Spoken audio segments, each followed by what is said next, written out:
matagal. Amen? Hallelujah? Tunay nga po na nasa atin po ang pagpili kung nais po nating mabuhay ng matagal. Okay? Kasi nga, pag pinili po natin ang mga bagay na hindi kinalulugdan ng Diyos, ano po ang pinipili natin by that? Ang pinipili po natin ay ang masumpa. Hallelujah. Tama po. Kaya nga sa pagkakataon ito, tunay nga na ang kalooban po ng Diyos, tayo po ay sumunod lamang sa Kanyang kalooban. Hallelujah. Kaya nga po, okay, bilang mga mananampalataya, sino po ba tayo? Ulitin ko yung tanong kanina, kasalanan po ba ng Diyos na wala na sa kaayusan ang mga bagay-bagay ngayon sa mundo? Andiyan ang mga flash floods, andiyan yung mga natural calamity. Okay? Sinasabi nilang it is the force of nature. Pero sa totoo lang, kung babalikan natin ang pinaka-umpisa sa lahat, God created everything in His hand. May plano ang lahat. Ang Diyos po ay Diyos ng pagpaplano. Ang Diyos po ay Diyos na hindi ura-urada. Okay? He set everything. He is a God who plans for our goodness. Pero ano po ang ginagawa ng tao sa natural resources pa lang? Exploited masyado ang ating natural resources. And after that, pag dumating ang matinding delubyo, may mga magsasabi, bakit Lord? Ganito. Pero sa totoo lang, ang mga nangyayari ngayon, sunod-sunod sa totoo lang ang trahedya. Ano po bang ibig sabihin nito? This is the call sa totoo lang for the Philippines to repent. Katulad nga po ng preaching kagabi, bakit hinahayaan ng Diyos na mangyari ang mga calamities? Maraming magtatanong, akala ko ba ang Diyos ay mabuti? Akala ko ba that the Lord is good? Bakit naman niya papayagan ang kasamaan? Bakit naman niya papayagan, okay, na masira ang mga ari-arian ng mga tao? Pero babalikan natin, in terms of resources, tanong, did we ever give our 10%? Kasi kung tayo po ay nagtatapat sa Diyos, according to Malachi chapter 3 verse 10, then we have to think deeper. We have to ask God, ano po ba yung pagkukulang ko? Okay. Ibig sabihin, tama po na kailanman ang Diyos ay hindi nagkukulang. Ngunit tayong tao, ano po ba laging sakit natin? Ang sakit palagi natin ay ang sakit na laging nakakalimot. At kung tayo ay laging nakakalimot, then we should lean on the Word of God, katulad nga po ng sinasabi sa Proverbs chapter 3 verse 5, that we must trust the Lord with all our heart and lean not on our own understanding. Paano po ba tayo napapahamak? Kapag ang sarili nating mithiin, ang sarili nating isipan, ang ating ipipilit, hindi ang kalooban ng Diyos. We didn't even inquire the Lord. We didn't even inquire. We didn't even pray. At gagawin na lang natin ang mga bagay-bagay. Deuteronomy 30 verse 19, okay, pinapapili tayo palagi ng Diyos araw-araw. Sa araw na ito, pipiliin mo ba ang buhay? Sa araw na ito, pipiliin mo bang masumpa? Sa totoo lang, kahit paparating ang bagyo, bakit ipipilit natin that we must worship? Because this day, okay, mawala man tayo sa mundong ito, kailangan pa rin natin siyang sambahin. Why? We never know. Alam ba natin kung mamaya buhay pa tayo? Pero kailangan natin siguraduhin bawat oras na nakakasunod tayo. Halimbawa man, may isang oras na hindi tayo nakasunod, we must recover. We must recover. Upang hindi tayo lubusang masumpa. At tingnan natin ngayon ang bansang Pilipinas. May maganda bang nangyayari? Minsan ayaw mo na lang manood ng news. Kasi nakakalungkot. Pero bakit hinahayaan nga ng Diyos na nangyayari ang mga bagay nito? Dahil nga, sa totoo lang, hindi pa totoo na nagsisisi ang buong Pilipinas. Patuloy pa rin na gumagawa ng mga bagay na kinasusuklaman ng Diyos.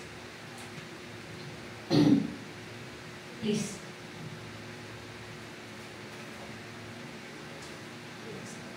Ayun, may pumasok kanina. Hallelujah. Kaya nga, tayo po, katulad po ni Job, okay? Si Job po, ano po ba nangyari sa kanya? Diba, isang araw lang. Siya po ay napakayaman, may masayang pamilya, pero isang araw, nawala sa kanyang lahat. Sa totoo lang, pag iniisip ko din, kailangan talaga ng matinding pananampalataya para mapagtagumpayan ang katulad po na nangyari kay Job. Tama po? Dahil talagang isisiksik ng kaaway, sa ganyang nangyari sa iyo, sasambahin mo pa rin ang Diyos? Kahit na lahat sa iyo parang pinagsakluban ng lahat, sasambahin mo pa rin ba ang Diyos? Pero tignan natin ang sagot po ni Job. Sa Job chapter 2 verse 10,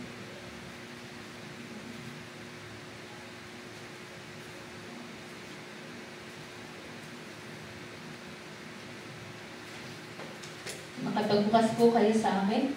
Job chapter 2 verse 10. He replied, okay, said this. Dito sa 9 muna. His wife said, are you still maintaining your integrity? Curse God and die. Pero tignan niyo po ang sagot ni Job. He replied,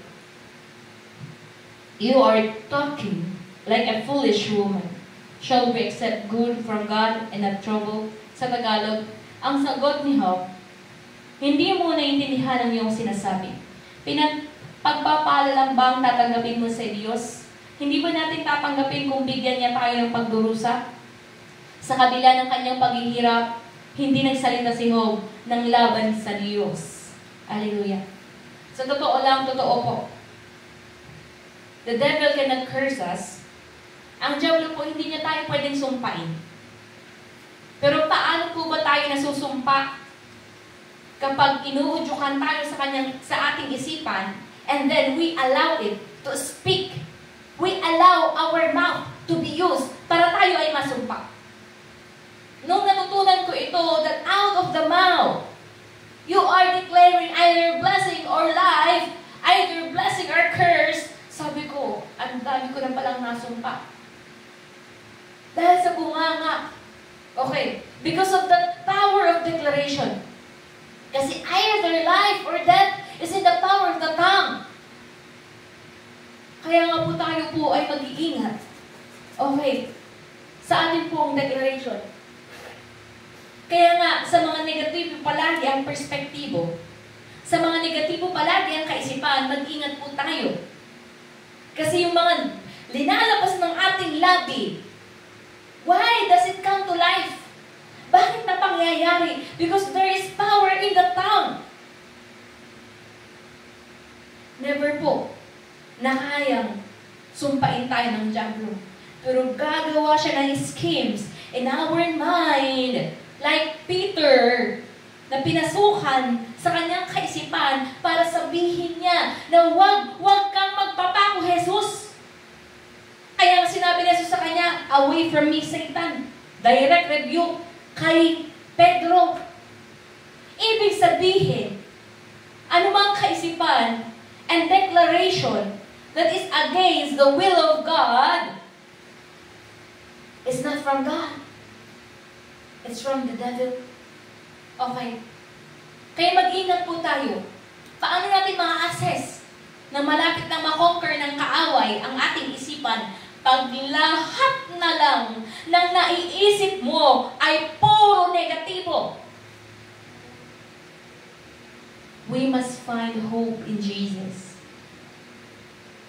In Jesus, there is hope.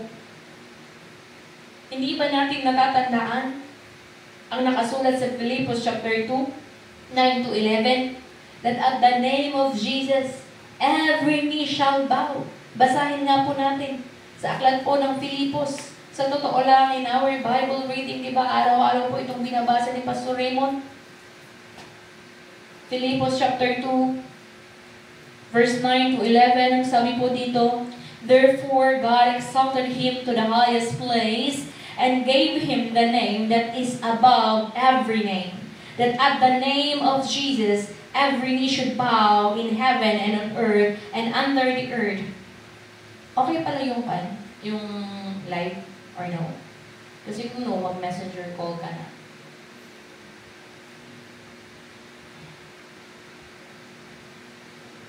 Sabi dito, Filipos, chapter 2, 9 to 11, basahin ko muli.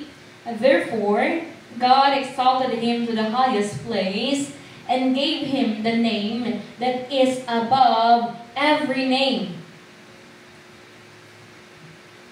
Yung phone na lang siguro sa you. Pwede ba? I-messenger call mo nga. Yo, andyan. Kung hindi okay yung live, gawin nyo na ng paraan.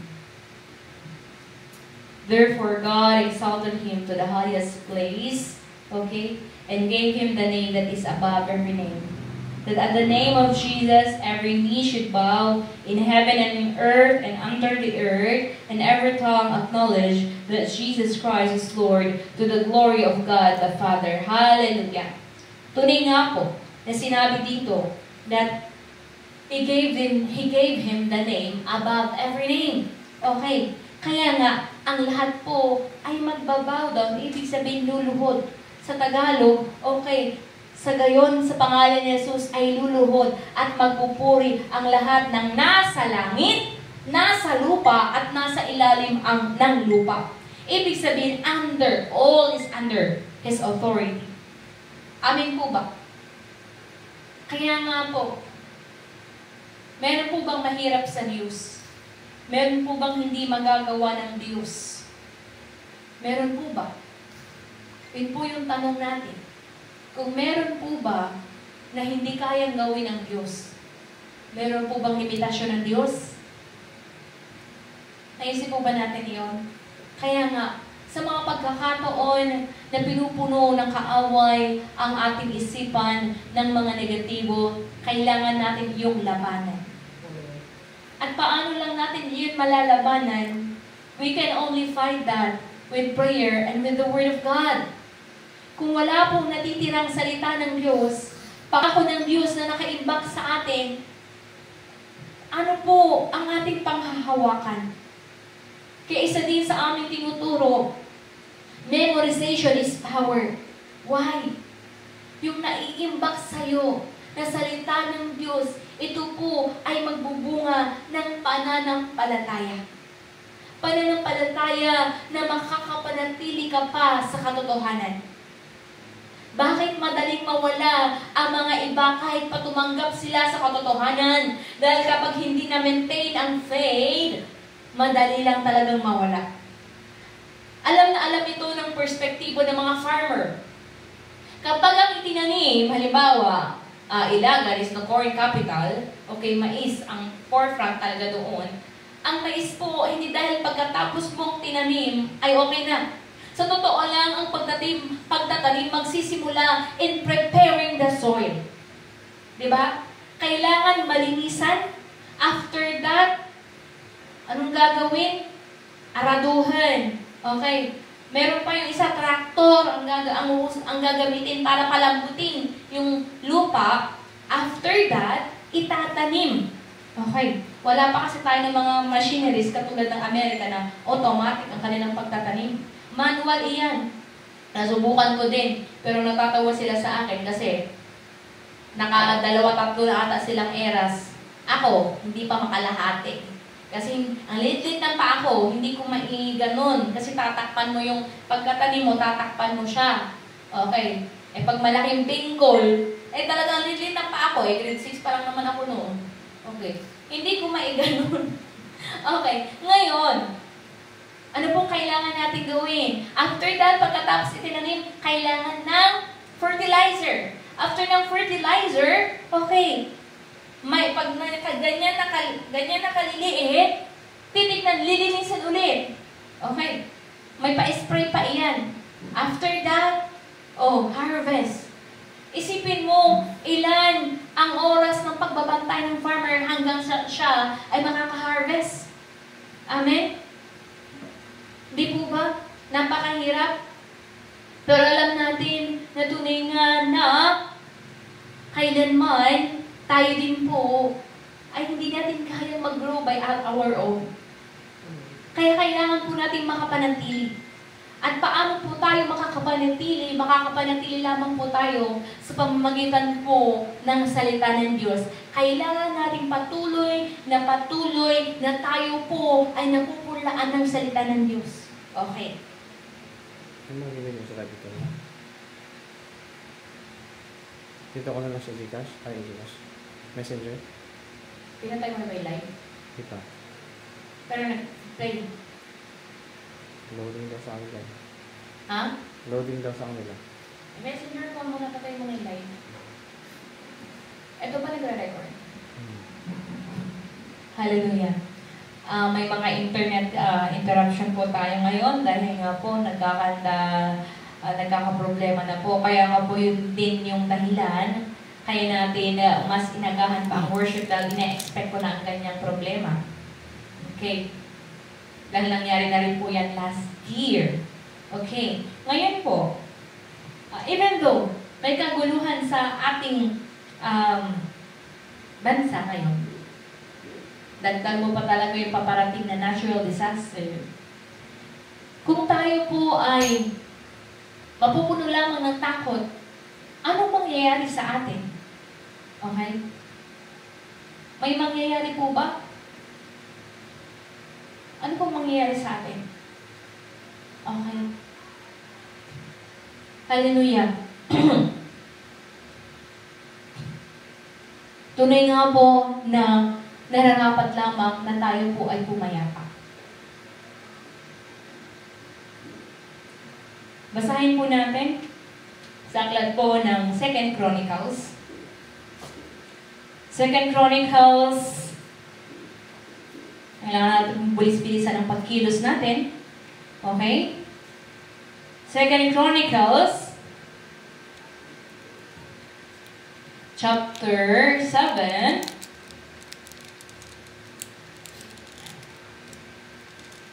verse 14. Simulan po natin sa tawag ito 11.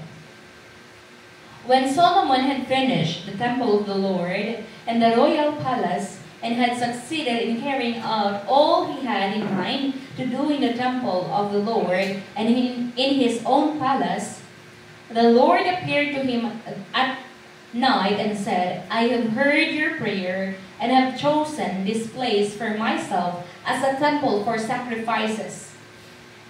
13, 2 Chronicles 7:13. When I shut up the heavens so that there is no rain, or command locusts to devour the land, or send a plague among my people. 14.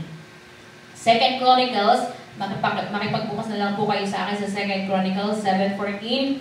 If my people who are called by my name will humble themselves and pray and seek my face and turn from their wicked ways, then I will hear from heaven and I will forgive their sins and will heal their land. Okay? Kung ang aking mga, okay, basahin ko na rin po sa Tagalog, ano po?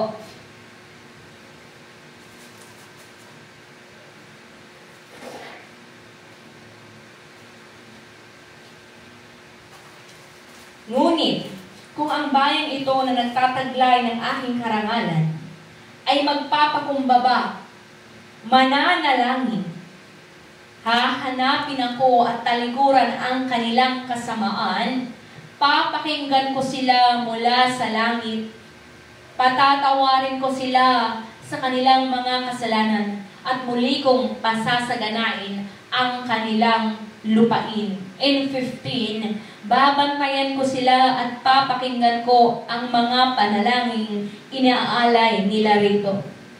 Pinili ko at iniukol ko ang templong ito upang dito ako sambahin magpakailanman.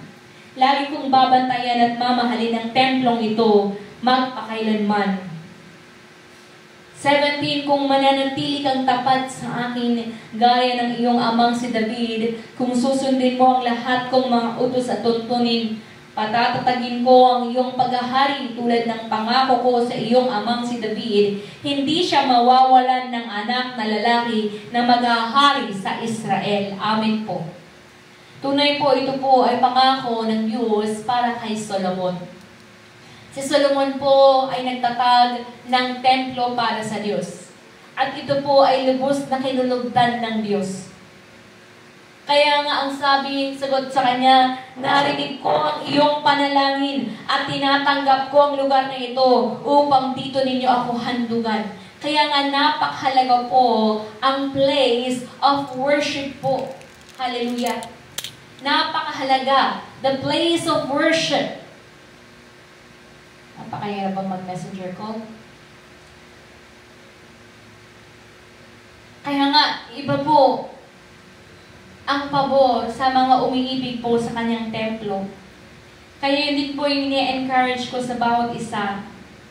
Hindi lamang po sa templo, maging sa lahat ng gawain sa church, magkaroon po tayo ng malasakit. Magkaroon po tayo ng bigatin. Magkaroon po tayo ng part na pag sinabi natin na, okay, night prayer, andun po yung excitement natin to join in prayer. Dahil nga, sama-sama tayo nagpapakumbaba. Dahil nga, ang sabi dito sa 14, ngunit kung ang aking bayan na ito na nagtataglay ng aking karangalan ay magpapakumbaba, mananalangin, hanapin ako at talikuran ang kanilang kasamaan. Okay. Papakinggan ko sila mula sa langit.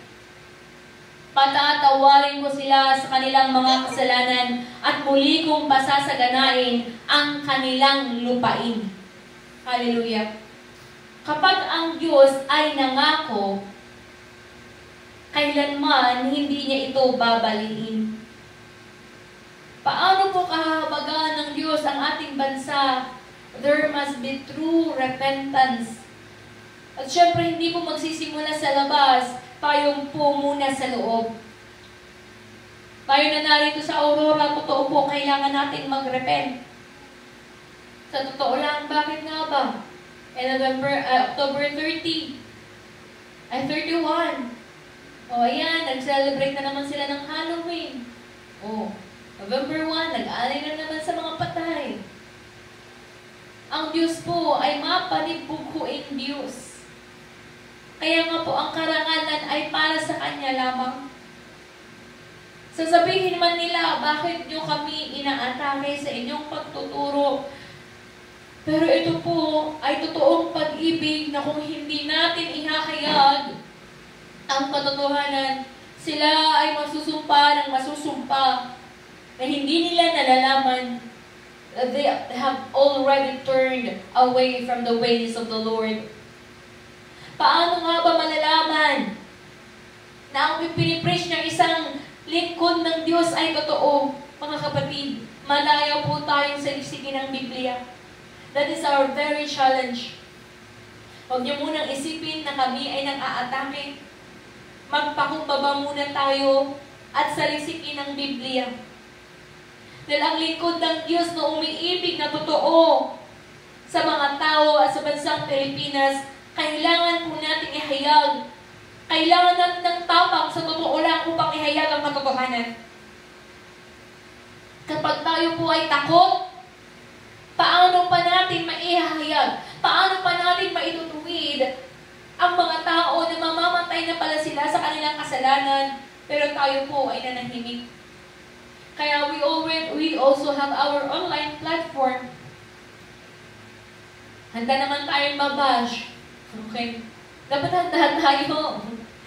Na kahit masama ang sasabihin nila sa atin, pero ang mahalaga, andun ang totoong pag-ibig para sa mga kaluluwa. Ang inaantay lang po ng Diyos ay ang pagpapakumbaba. Nakita na po natin sa bayang Israel na kapag sila ay tunay nga that they are doing idol worship, di ba nga't hinahayaan ng Diyos na sila ay mapahamak? They are even called into captivity. Sila talaga, tignan natin ang Holocaust, ang tindi. Karumal-dumal ang nangyari sa mga Jews. But why did God allow that? Sa bayang Israel na kanyang minamahal. Hindi dahil masama ang Diyos. Pero dahil nga, hindi pa nagsisising totoo. At hindi lamang po doon, tayo din po ngayon ay nasa ganoong sitwasyon. Kung hindi lindol, baha, bagyo, sunog, ano pa? Korupsyon sa government. Wala nang magandang pakinggan. Kaya nga po, magsisimula po sa atin na talagang totoong magsisi. Hallelujah. Kasi handa naman po ang Diyos na magpatawad. Ano po? Handa ang Diyos na tunay nga napakinggan ang ating mga panalangin. Kaya kung babasahin nyo, ang 2 Chronicles chapter 2, chapter 9, alam niyo po ba, kaya lang sinasabi ng pagmalasakitan ang templo ng Diyos, this church, okay? Even this is a house church, pero pagmalasakitan natin dahil nga may pabor sa mga nakikiparte. When you give your offerings, it must be done with love, it must be done with faith. May pananampalataya. Dahil nga, in Hebrews 11 verse 6, anuman ang napangyari na walang kaakibat na pananampalataya, hindi po yun kinalulugdan ng Diyos. Kaya nga po tayo po ngayon, sa totoo lang ay nakaasa lamang sa habag at proteksyon ng Diyos.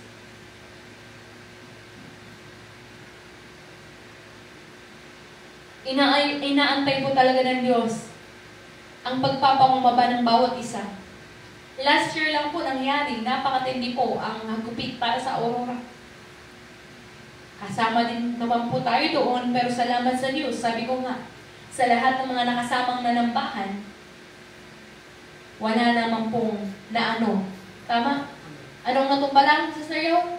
Mga puno sa bahay. Puno lang, pero hindi naman na ano ang kahit isa sa atin. Nabasa-basa lang yung mga damit, pero we are safe. And that is already the goodness of God in us. Mas matindi sa ibang lugar. Kaya naniniwala ako. At hindi lamang ako. Sa lahat ng nananampalataya sa Panginoong Hesus, ano man ang mangyari, God is with us. Amen. Pero andun, sabi nga sa Deuteronomy 30 verse 19, may pagpili tayong gagawin. Although andyan ang bagyo, pero matatakot ka na lang ba ng matatakot? Ito ang araw ng linggo. Kaya, nagkaka-strayer man tayo sa online worship. Yung mga nasa kapatid natin na nasa malalayo, isa din, we thank God for the safety po ng ating kapatid na kauwi sa Cagayan de Oro. Naku, sinabayan talaga ng bagyo. Pero na-cancel siya. Yung barko pa man din ang pinili niya.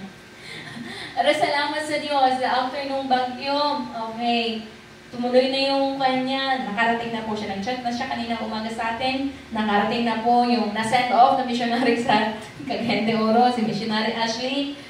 Dalawa po sila doon, ni si Missionary Aloha, to do the mission work in Cagayan de Oro, to start the work in there, at tunay nga na to spread the word. Okay? Na hindi lamang sa lugar na ito. Kaya nga, ayon po sa kalooban ng Diyos. Isa rin po sa pinagpapasalamat natin ang pag-iingat ng Diyos sa ating mga kapatid mula sa Pampanga, Pangasinan, San Jose. Sila po yung pumunta dito November 1. Hindi po ang mga patay ang pinuntahan nila. Ang pinuntahan po nila ay ang tahanan ng Diyos. Kaya alam ko ang pagpapala ng Diyos ay para sa kanila. Ibubuhos talaga sa mga taong sumusunod. Amen. At yun nga po, nagbigay kagalakan sa atin na tunay nga, ang Diyos po ang kumikilos even in our online worship. Na totoo po ang kanyang pangako na siya po ang magdadagdag ng ating bilang ng mga puro at nagnanais talaga ng katotohanan.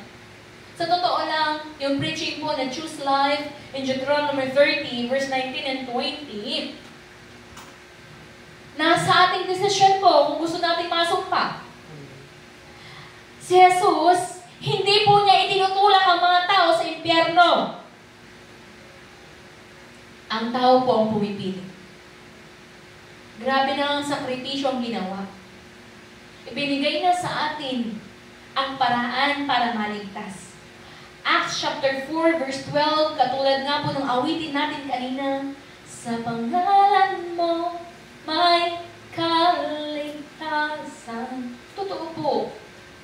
Only by the name Jesus ang kaligtasan. Sa pangalan mo may, umaawit na ako, may kagalingan. Totoo po. I myself, naramdaman ko din po ang healing in my heart. Healing in me, actually, when I do the mission, of course, kagalingan na rin po yung patuloy na pagdagdag sa atin, sa aking puso, sa akin mismo. And kagalingan also to visit, healing also, na nakapag-visit muli ako in my Jerusalem. Okay? I thank God in His goodness for my family na is always the ever-sustaining God. Nakikita ko po sa buhay ng aking mga magulang na kailangan lang natin manatili. In due time, we will reap the harvest if we do not give up. Galatians chapter 6 verse 9. Let us not be weary in doing good. Sa pagtupad sa kalooban ng Diyos, sa paggawa ng kabutihan niya, in doing the ministry, huwag po tayong mapagal, huwag po tayong mapagod, huwag po tayong magreklamo.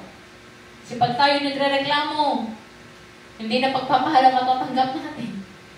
Sino ba yung reklamador noon? Si Miriam at si Aaron. Mareklamo sila kay Moises. Tama. It is not blessed. Nareklamo ng reklamo. But we can pray. We can pray, we can ask God. Kapag tayo po ay nahihirapan, pwede naman po tayo humingi ng pagtulong ng Diyos. Pagkat lagi lang naman po inaantay niya ang ating pagpapakumbaba. Sa totoo lang, sa pagbabago sa mga tao, sa pagpipreach at sila ay makakatanggap ng katotohanan, hindi naman po dahil magaling yung nakaharap. Hindi naman po dahil anointed yung nakaharap. Pero kung paano ang banal na spirito ay kikilos at bubuksan niya ang bawat puso't isipan upang makatanggap ng salita ng katotohanan. Kaya mapalad tayo dahil isa tayo sa kinalugdan ng Diyos dahil nakita niya na meron pang puwang ang katotohanan sa ating puso. Na hindi tayo punong-puno sa mga bagay sa mundong ito, kundi andun yung kauhawan sa atin para sa katotohanan. Kung tayo po ay punong-puno ng salita ng Diyos, masasabi ko that we will have that kind of peace, kapayapaan na mula lamang sa Diyos. Naranasan niyo na po ba? Ninenervyos na kayo sa kakaisip, ano nang mangyayari? Pero ito po ay pangako ng Diyos, hindi ko pangako. Sa Psalms 91 verse 7, even 1,000 will fall, hindi ka pa rin maaano. Aklat ng Awit, chapter 91, verse 7.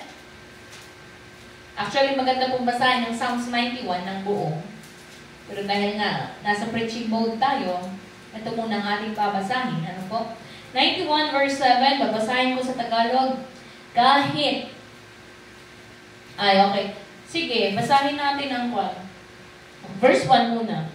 Siyang naghahangad ng pagkupkop ng kataas-taasan at nananatili sa pagkalinga ng makapangyarihan ay makakapagsabi kay Yahweh, muog kat kanlungan, ikaw ang aking Diyos, ang Diyos na tangi kong pinagtitiwalaan. Sa panganib at bitag, ikay kanyang ililigtas, at kahit anumang matinding salot ay di ka magdaranas. Lulukuban ka niya sa ilalim ng kanyang malapad na pakpak, at sa kalinga niya ay palagi kang nakakatiyak. Iingatan niya, ipagsasanggalang, pagkat siya'y matapat. Pagsapit ng gabi, di ka matatakot sa anumang bagay, maging sa gagawing biglang paglusob ng mga kaaway. Ni sa ano pa mang darating na salot, pagkagat ng dilim, sa pagpuksay wala kang takot, sa araw mang dumating. 7. Kahit na mabuwal sa iyong harapan ang 1,000 tao, sa iyong paligid ang bilang ng patay maging 10,000, di ka matatakot at natitiyak mong di ka maano. Ikaw ay magmamasid sa panonood. Mapapatunayan iyong makikita, taong masasamay pinaparusahan. Wala po tayong magagawa, mga kapatid, kung ang Diyos na po ang nagdesisyon na parusahan ang masasama. But this promise of God, we can claim it. For we are in the refuge of God. Balik nga po natin sa 7. 1,000 may fall at your side, 10,000 at your right hand, but it will not come near you. Mga kapatid, ngayong araw na ito, andyan po ang balita na paparating. But we can claim this promise of God. If we are in Jesus. Hallelujah. Isa po sa natutuwa ako, Isaiah 40 verse 31, like eagles, katulad ng agila, tayo ay lilipad. Paano po bang agila? Ang agila po, hindi niya sasabayan ang bagyo. Anong gagawin niya? He will soar up high, agtayab, pataas, okay? Lilipad pataas, lalampasan niya ang mga ulap, lalampasan niya ang bagyo. Kaya soar on wings like eagles. Ibig sabihin, yun po ang pag-asa ng mga na kay Kristo Jesus. Ang lahat ng nagtitiwala sa Panginoon Jesus, hindi po ito paggugulang ano po, pero ito po ay salita ng Diyos. Paano po tayo hindi matitibag agad sa ating pananampalataya? Tignan natin. Marami tayong nakikita na maraming nasisirang mga bahay. Ano po? Sa Matthew chapter 7, even in the Bible, may nakalagay, 2 bahay. May isa nasira, may isa hindi. Matthew chapter 7, 24 to 27.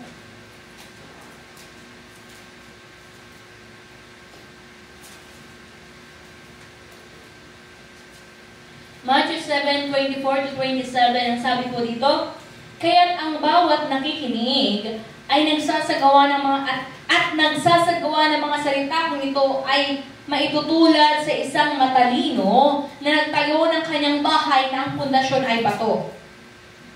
Umulan ng malakas, bumaha, at binayo ng malakas ng hangin ang bahay na iyon. Excuse me. Ngunit hindi naman ngunit hindi nag-iba sapagkat nakatayo ito sa bato. Ang kahalintulad ng isang bahay na naitayo sa bato ay ang mga nakikinig at, ano sabi dito? Nakikinig at sumusunod. Nakikinig at nagsasagawa. Agdinyag kan sumurot. Okay? Nakikinig sa salita ng Diyos at ito ay isinasabuhay. Kaya nga, listen and obey. That is the example ng isang may pananampalataya na sinusunod ang kalooban ng Diyos. Ang pananampalataya mo ay maipupundasyon sa bato. Ibig sabihin, dumating man ang bagyo, dumating man ang malakas na hangin, hindi basta-basta matitibag dahil nga you are founded on the rock. At ang rock na pinag-uusapan natin yan sa Matthew chapter 16 verse 16, ito po ay pananampalataya sa Panginoon Jesus. built upon the rock. And the gates of Hades shall not overcome. Ibig sabihin, dumating man ang mga pagsubok, hindi matitibag dahil nga alam mo kung saan ka nakapundasyon at ito ay lubos mong pinapanaligan, hindi mo lang pinapaniwalaan, ito ay iyong sinusunod. Iba kasing epekto. Yung pinapaniwalaan mo, okay na yun, pero yung susundin mo, isasagawa mo, mas matibay na pundasyon. Itutuloy natin. 26. Ang bawat nakikinig ng aking salita, ngunit hindi naman nagsasagawa ng mga ito, ay maitutulad naman sa isang taong hangal na nagtayo ng kanyang bahay sa buhanginan. Umulan ng malakas, bumaha at binayo ng malakas na hangin, ang bahay ito ay bumagsak at lubusang nawasak. That is why, hindi lahat ng nagsisimula sa pananampalataya ay nagtatagumpay. Kapag ikaw o ako alam ang salita ng Diyos, pero hindi naman sumusunod, saan na itatayo ang iyong bahay? Ang iyong pananampalataya sa buhanginan. Ibig sabihin, hindi nagpupundasyon, hindi tumitibay kasi ayaw sumunod. Dadating ang mga pagsubok sa buhay, napakadali lang bumagsak. That is why. In our first year, madami tayo. Second year, madami-dami din. Asan sila ng third year? 3 years. Sa totoo lang, kapag ikaw ay nagsimula sa pananampalataya, kailangan mong lagpasan yung 3 taon na iyon. Kapag nalagpasan mo yung 3 taon na iyon, lumago ka, ibig sabihin, you are meant to be used by God. Dahil nga, napagtagumpayan mo ang 3 taon ng pananatili sa mga kakaumpisa pa lamang. Kaya manatili. Sa mga naririnig po natin, kailangan na po nating sundin. Kasi kung hindi mo susundin, katulad nga, ang pundasyon ay para sa buhangin. Madali lang matibag ang pananampalataya niyan. Pero naisip po natin, kaya natutuwa nga po tayo. Umpisa pa lang ng pananampalataya nila, casting out agad daw na ituro na. Kasi nga, napakadami talaga natin kaaway. Kung hindi natin palalayasin, okay, they will conquer our mind. Kaya puro negatibo eh. Alam na natin na maraming demonyo eh, kapag nagkakasakit, kapag puro bagsak ang iyong emosyon, okay, ang lungkot-lungkot mo, punong-puno ka na negatibong kaisipan, there is a problem. And that problem is spiritual. Kaya kailangan natin manalangin. Kailangan natin manumbalik sa salita ng Diyos. Okay. Basahin din natin ang Psalms 23. Actually, binabasa natin ito palagi. Napaka-powerful actually ang Psalms 23. Dahil nga ito po ay pangako na ating, sana po hindi natin ito binabasa every worship na wala lang. Pero kailangan po natin itong panaligan. Because this is a call of faith. Psalms 23. Okay. Si Yahweh ang aking pastor. Okay, ang gusto ko sa English. The Lord is my shepherd, I shall not want. Okay. O sige, Tagalog na nga. Pinapahimlay niya ako sa luntiang pastulan at inaakay niya sa tahimik na batisan. Pinapanumbalik ang aking kalakasan at pinapatnubayan niya sa tamang daan upang aking parangalan ang kanyang pangalan.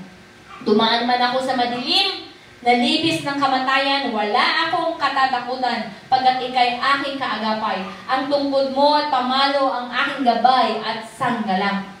Pinaghahanda mo ako ng salo-salo na nakikita pa nitong mga kalaban ko. Sa aking ulo, langis ay binubuhos. Sa aking saro, pagpapalay, lubos-lubos. You see that? Iingatan po tayo ng Diyos. If the Lord is our shepherd, okay, ang Panginoon ang ating pastol, ibig sabihin, ano po ba ang ibig sabihin ng pastol? Ang pastol po, may pinapangalagaan siyang mga tupa. Ang mga tupa, if you check, paano po ba ang estado ng mga tupa? Isa lang po ang boses ng kanilang pinapakinggan, ang boses ng kanilang pastol. Ibig sabihin, we must, as isang tupa ng Diyos, tayo po dapat, we must recognize the voice of our Master. The voice of our Shepherd. The voice of God. At hindi po niya itinatago yan sa atin. Nakasulat na po sa kanyang salita. And every preaching, we must know to listen to the voice of God. Kasi ang salita po ng Diyos, yun po ang gagabay sa atin. Hallelujah. Kaya, pupunta na po tayo sa ating exposition. Mark chapter 4, verse 35 to 41. Mark chapter 4, 35 to 41. Kinagabihay, sinabi ni Jesus sa mga alagad, tumawid tayo sa ibayo. Kaya't iniwan nila ang mga tao at sumakay sila sa bangkang sinasakyan ni Jesus upang tumawid ng lawa. May iba pang mga bangkang nakisabay sa kanila. Habang naglalaya, inaabot sila ng malakas na bagyo, kaya't ang bangkang sinasakyan nila'y hinampas ng malaking alon at ito'y halos mapuno na ng tubig. Si Jesus ay natutulog noon sa may hulihan ng bangka. Nakahilig sa isang unan, ginising siya ng mga alagad at sinabi, Guro, bali wala ba sa inyo kung mapapahamak kami? Guro, bali wala ba sa inyo? Sa inyo kung mapapahamak kami? 39, bumangon si Jesus at sinaway ang hangin. Tigil. In English, sabi niya, quiet, be still. Tumigil nga ang hangin at tumahimik ang lawa. 40. Pagkatapos sinabi niya sa mga alagad, bakit kayo natatakot? Hanggang ngayon ba'y wala pa rin kayong pananampalataya? See that? Ang pagkatakot po, nagpapakita ng pagkukulang sa pananampalataya. Kailangan natin itong, pag nakakaramdam na po tayo ng pagkatakot, ibig sabihin, kailangan natin lumapit pa. Lumapit pa lalo kay Jesus. Kasi nga, sa kanyang presensya lamang mapapawi anumang pagkatakot dahil nga ang ibibigay niya sa atin ay kalakasan ng loob, kapayapaan, knowing that our God, nakikita niya po ang lahat ng bagay. At pinanghahawakan nga po natin ang kanyang mga pangako dahil ito po ang ating buhay. Ito po ang bumubuhay sa atin sa totoo lang. Ang kanyang salita. Tignan niyo po kung paano niya pinatigil. Kaya nga yung title po ng preaching ngayon, Peace, be still. Okay. Be quiet. Be still. Okay. Kaya nga in 41, sabi dito, natakot sila ng labis at namangha. Sabi nila sa isa't isa, anong klaseng tao ito? Pati hangin at lawa ay sumusunod sa kanya. Bakit nga ba susunod sa kanya ang lahat? Dahil nga nabasa na po natin. Hebrews chapter 1 verse 3, okay? Colossians 1:17, Philippians chapter 2, 9 to 11, all authority, all powers, all things ay hawak ng Diyos. Ngayon, kung hawak niya ang lahat ng bagay, then He is in control. He is sovereign. God is sovereign. So we have to have that peace. Kaya nga, ano ba yung kailangan natin gawin palagi? Ihanda ang ating sarili. Maayos at mainam naman talaga na maghanda tayo. Okay, dahil nga, napakahalaga po ang paghahanda. Tama po. Even sa paghahanda sa worship, napakahalaga po. Preparation is very important. Ngunit ang pinakamahalagang ihanda po natin ngayon, halimbawa lang wala na tayo mamaya, handa ba tayo talaga na humarap sa ating Diyos? O takot pa rin tayong mamatay? Sa totoo lang, kung pinikilala natin na hindi natin pagmamayari ang ating buhay, hindi natin pagmamayari ang lahat ng bagay, then we must be ready. We must be ever ready. Kaya nga may mga naghahanda ng mga flashlight, ever ready battery. Dahil nga, ever ready is very good battery. Okay, hindi ako nag-promote. Ang gamit po namin ay energizer. Pero ang patalasas kasi noon, ever ready. Ibig sabihin sa pananampalataya, Kailangan po natin laging handa. Ano po? Laging handa. Dahil nga, we never know. We never know. Isang testimony po, sa aming pagpunta doon ni Pastor Sharon, di ba pag sumabay kami sa ating mga kapatid, sa mga kapatid natin, mula Pampanga, Pangasinan, San Jose. So, hinatid si Nanay Melda muna. After that kami, ang daming accident, ay may mga aksidente sa daan. Minsan, sumisingit-singit si Brother Ed, ang bilis. Ninenervyos mo pala si Pastor Sharon. Sabi niya, 5 times! Okay, na nag-overtake. Kasi nga, ang traffic. Kailangan ma-overtake ni Aries. Ngayon, salamat sa Diyos, may mga na-aksidente man. Pero, yun nga po yung panalangin natin na iingatan niya tayo. After nun, bumaba kami sa Walterman. Sabi ko, nasusuka na ako. Sabi ko na, nagpahinga muna kami. Nag-rest muna for 2 hours. After that, doon, bumiyahin na kami. Salamat sa Diyos dahil nga maayos kami nakauwi. Nakarating doon. Hindi lang kami nakagala kasi panay ang ulan. Okay, hindi kami man lang nakapagpansit kabagan. Yun ang pinanghapo ko sa kanya. Dadalhin mo siya sa kabagan para magpansit kabagan. Kasi iba kasi ang masingo ka rin doon. Okay, masarap doon ang pansit kabagan. Ngayon, pero hindi po. Kasi nga, ang pumuno naman po, ang bumusog naman po sa amin is the mission. Monday night, ang preaching po is Choose Life. Deuteronomy 13:19 to 20, wherein i-preach po doon na nasa atin nga po ang pagpipili kung tayo po ay mapagpapala o masusumpa. Nasa atin po pagpipili kung gusto natin ng buhay o kamatayan. Dahil nga hindi tayo itutulak ng Diyos sa impyerno. Pero andun yung sarili nating desisyon kung kikilalanin natin siya, okay, mananatili sa Kanya. And one technique, I'm telling you, kung gusto nyong makapanatili, find work. Find your work, okay, in the church. Dapat kailangan meron kayong responsibilidad para kayo ay makapanatili dahil nga kung wala kang responsibilidad, eh okay lang. Kahit hindi ako manambahan, okay lang. Kahit hindi ako manalang, okay lang. Wala kang bigatin eh. Okay. In the next day, napakaganda rin po dahil nga yun ang forefront din naman ng mission nila Pastor Sharon, which is family. Ang kanyang preach is Love Your Jerusalem. After that, pinag-grupo namin po, mga pamilya, and they prayed together, iba po talagang gulgol, and now they are asking for a family camp. Lagot na. Okay. Let us pray na tunay nga, makakatipon din po tayo sa kanila for a family camp. Dahil nga, napakahalaga din talaga na tunay nga na, yun nga din, sinabi ko din, the reason why nandito kami sa Aurora, dahil nga, inaalala namin, sinusuportahan ko din si Pastor Raymond, yung iyak niya for the family mercado. Yun din naman po ang front ni Pastor Sharon, bakit nag-concentrate siya sa family niya, dahil nga, 13 years na siyang naglingkod sa Taguig. Inutusan na siya ngayon, you have to go to your Jerusalem. And then, the third night, yun po, is Heart of Service. It's a challenge for them na paglingkuran ang Diyos. Napakaganda na kasi ng church nila, nakatiles na sabi ko, ano, magre-reklamo ba kayo kung magmamap kayo o ibalik namin sa dati? Mamili kayo. Sa kanila. Kasi nga, ang paglilingkod, hindi lamang po dahil mag-preach ka ay paglilingkod, hindi lang paglilingkod, hindi po. Lahat ng bagay na pwede mong ma-extend to the church is service. Pagpupunas sa uspuan, paglilinis, pagluluto, paghugas, okay? Pagpapadala ng ikaput handog mo, that's a service. Okay?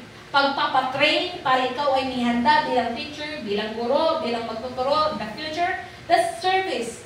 Preparation, there's training. Pero hinahanap po ng Diyos, sino nga ba ang may puso ng paglingkuran siya? Andun po ba yung puso natin? So I hope na hindi lamang doon, mapupuno po yung puso natin sa kagalakan doon, pero sabi ko, okay, pagbalik ng Aurora, okay, let's do the mission here in Aurora, pero hindi lang Aurora, naalala po natin ang ating mga patid in Cagayan de Oro, in Pangasinan, in Pampanga, in San Jose. Meron din po tayo. Tignan natin ang ating mga kapatid din sa Quirino. Bakit kaya tayo pinag-iwahiwalay? Dahil nga malapit na ang pagdating ng ating Panginoon Jesus, we have to spread, okay, hindi naman tayo mag-concentrate sa isang lugar lang. Pero saan tayo ihahayo ng Diyos, doon po tayo. Ganun din po yung sa amin, na hindi po aksidente, hindi po nagkamali ang Diyos sa pagpapadala, dahil nga, kung hindi kami pinadala dito, hindi po tayo magkakakita-kita. At hindi rin po namin kayo mapagmiministeryuhan. Ibig sabihin, God is a sovereign God. At tapat po siya sa panalangin ng kanyang mga lingkod. Totoo po. Every time na may tumatanggi sa mga turo na katotohanan, alam niyo po bang iyak lang ng aking puso, Ama, ibigay mo naman po sa akin. Ibigay mo naman po sa iglesyang ito ang mga nagnanais ng katotohanan, ang iibig sa katotohanan, at sasamahan kami in this movement. And I thank God. Nagpapasalamat po at papuri talaga sa Diyos dahil hindi po sinungaling ang Diyos, hindi po bingi ang Diyos. At kayo po iyon ang ipinapadala ng Diyos upang samahan kami in this movement. Kasi totoo lang, nakakalungkot po ang mag-isa. Pero sa isa-isang pamilya na meron ng representative, there's a hope. Pag-asa po iyon. Dito po, paparating, ayan na yung bagyo. Takot na takot ang mga disipulo ng ating Panginoon Jesus. Pero si Jesus, natutulog. Hindi dahil tulog siya. Pero pagod siya sa ministry, tama po. Sa totoo lang, lagi po siyang naghahayag. Sa totoo lang, iba po ang pagod ng naghahayag. O, turuan ko na kayong mag-preach para maranasan nyo kung gaano kapagod ang mag-preach. Okay. Ngayon, ano po bang sabi niya? Tumahimik. Be quiet. Be still. Sabi dito, tigil. At sinabi niya sa lawa, tumahimik ka. Kaya peace, be still. Andiyan ang mga balita, pero kailangan natin pumayapa kasi walang mangyayari sa atin kung matakot tayo ng matakot. Hindi sa wala. Mas mapupuno tayo ng takot, mawawalan tayo ng pananampalataya. Pero kailangan natin pumayapa at patuloy na manalangin to be covered by the blood of Jesus. Because only Him. At kailangan natin, kung meron pang natitira na dapat natin hihingi ng tawad, ihingi na natin ng tawad. Dahil nga ang kasalanan, ang kadahilanan, kung bakit minsan sisirain niya ang mga bagay-bagay sa atin. Tuturuan niya tayo. Hallelujah. Kaya sa pagkakataon ito, sama-sama nga po tayong manalangin. Una sa lahat, magpasalamat tayo sa salita ng Diyos na ihayag at tunay nga sa ating pagkakaisa bilang isang iglesia na patuloy nga na nais siyang papurihan. Let us call the name Jesus 3 times and begin to pray. Jesus, Jesus, Jesus. Aming Diyos, Ama na dakila, tunay nga makapangyarihan sa lahat. Tunay nga kami ay narito rin sa mga bilang sa iglesia, nagpapasalamat sa iyo. At tunay nga rin sa mapatuloy para ganagyan nais na mapapurihan ka. Ama, sa mga salita mo na iyong inihayag. Ama, na tunay nga rin sa maparigat, kalakasan para sa mga anak sa pagkakamang ito. Ama, salamat. Pagka tunay nga ang pahatid mong salita ay tunay nga nakapayapaan. Ang pahatid mong salita ay tunay nga nararapat na aming nga pagtiwalaan. Kaya Ama, dalangin namin, patuloy nga ulit sa mga pag-ingatan mo ang bawat miyembro ng iglesia ito. Ama, tunay nga alalahanin mo ulit sa mga bawat isa. Father God, na tunay nga ulit sa aming mga kapatid mula sa Cagayan de Oro, sa aming mga kapatid in Pangasinan, sa aming mga kapatid in Pampanga, in San Jose, even in Quirino, sa Minor Antigas. Father God, here we are now, Lord, Father God. Have mercy. Have mercy, Father God. Ama, we call into your name. Ama, Diyos, pag-ingatan mo ang iyong mga anak. Pag-ingatan mo ang iyong lugar na ito. Alang-alang, Ama, sa iyong mga lingkod. Alang-alang, ulit sa maparigan sa iyong mga anak. Ama, tulungan mo kami ulit sa maparigan. Itaas mo nga ulit sa maparigan. High above, ulit sa Father God, ang bagyo upang ulit sa hindi ulit sa malakas ang impact sa lugar na ito. Father God, by the power of your name, let your holy angels come wherever place. Para ka naman kung naroon ang iyong mga anak, Ama na nagtatapat, maging ulit sa aming mga kapatid ulit sa Father God, sa grupo ni Pastor Sharon Wenceslao, sa grupo ni Pastor Renzi Wenceslao. Father God, cover us with the blood of Jesus. And even our family also, my ones as well, Father God of mercy. Cover us by the blood of Jesus, and even my company, have mercy, Father God. Matulungan mo kami, and forgive us, Father God. Forgive us, Father. Forgive us, Father God, Ama, sa lahat ng aming pagkukulang. And once again, patuloy nga ulit sa Ama. Father God, kami nga ulit sa mga tunay nga, nagtitiwala lamang sa iyong pangalan. Thank you, Father. Ito ang mga aming dalangin, depending only on the most powerful name, the name above all names, in Jesus' name. Amen. Binabalik ko po kay Pastor Raymond.